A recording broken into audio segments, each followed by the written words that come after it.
Hi, my name is James Connor. I am a freshman on campus. I am part of the worship team and I am a business major.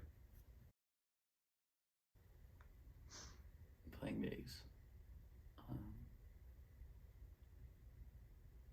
Ping pong, that's a fun one. Mudding, going mudding. Mudding is pretty much, so you have a four-wheel drive car and you drive in mud. And the main goal, at least for my friend group, is to get the car as dirty as possible and not get stuck. Most of the time it's very hard not to get stuck, but it's a really good time. I've already been to two of the places, but I want to travel to Greece or Israel, one of those two. Probably Greece first though.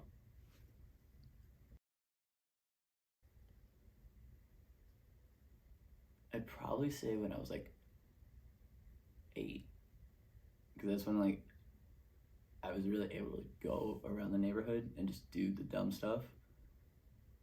But I was still a kid and it was really fun. So, 8 years old. All right, so this is basically my testimony. Growing up, I grew up in the church. My family, it was very like nuclear style family. Everyone kind of played their role.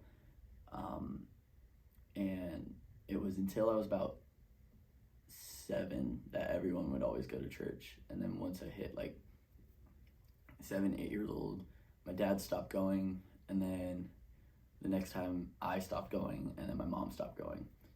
And once that really happened, we realized, at least looking back at it, I realized there was a lot of fallout in the family, and that doesn't even start to involve the mental health issues that I was having as a young child.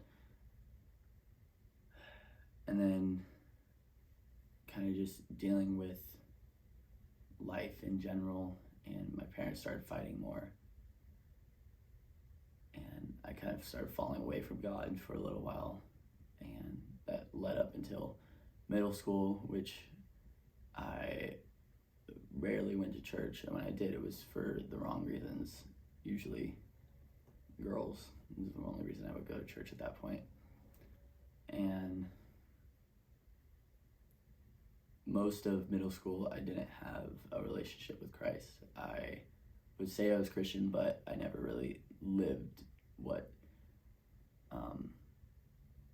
Christ wanted us to live. And then dealing with parents who did not love each other and were fighting almost every day, and having to hear that from your room, and then keep having to tell yourself that, oh yeah, no, they're okay, everything's fine. Really messes with you.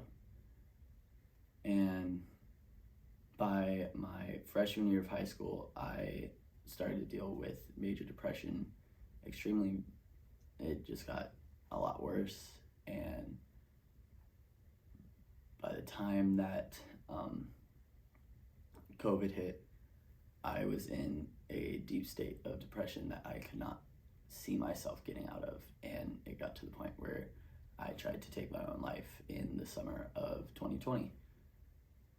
And praise God that I survived and that my brother was there to help me through it. Fast forward to my junior year of high school, I was honestly on top of the world. I felt as if I could do anything because I was in my peak of like performance, as in my body, my grades, my just being an athlete and playing football for 11 years at that point. I thought I hit what I needed to, and then I snapped my collarbone the day before my junior year started, and that put me back into a spot of having to find who I am and where my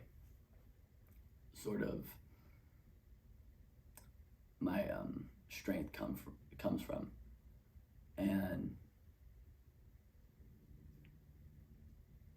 that's when the fighting between my family started a lot worse. About a few months later, my mom started sleeping in a separate bed, and I could tell that my parents were going to get divorced. And then that summer, my mom moved out, and my dad had to sell the house. So going to a senior year with divorced parents, diagnosed clinical depression, and no one really there for you, puts you in a spot where you have to find stuff to kind of numb everything. And I fell into that trap. I was drinking every weekend. I was putting things in my body that I probably shouldn't have. And then I had people around me who claimed to be Christian who were doing the exact same things with me. And I felt as if that was okay. After my senior year of football ended and there was a party that we went to, I got extremely inebriated and was throwing up and felt as if I wasn't going to make it through that night. Praise God I did, but that next morning, waking up feeling the way I did, I realized this wasn't gonna keep me going for longer, and it's just keeping the pain there than actually dealing with it. And I thank God every day that I had an amazing girlfriend who I'm still with, who said, hey, why don't you just try going back to church? And my main fear was that I wasn't going to be accepted back, because it was about 8 years since I've gone in at all.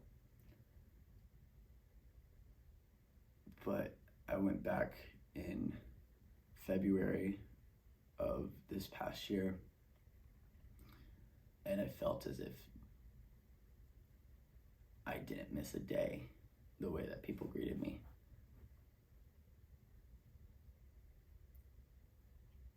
And I realized that this was it.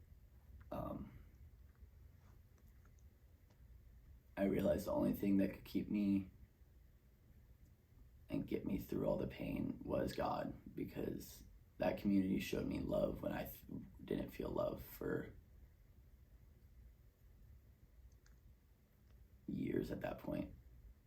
And it was a love that there's no words for it other than like family. And so I stopped going to those parties. I stopped partaking in alcohol and the drugs and stuff, and just focused my life on Christ at that point. And on Good Friday of this past year, I got baptized, and my life hasn't been the same since. And I was lucky enough to get into Vanguard University, and since I've been here, the biggest thing I've realized was God always has a purpose. Even when you try to run from it, he'll still kind of put you where you need to be. And that's what I've learned the most while being here, and I am forever grateful for the chances that I've gotten in this life and being where I am. If there's anyone who is struggling with any sort of addiction, it's never too late to ask for help. I know there's something that will try to tell you that you'll be kind of pushed away or seen as other, but the people in your life love you and will help you, because you're not in this alone.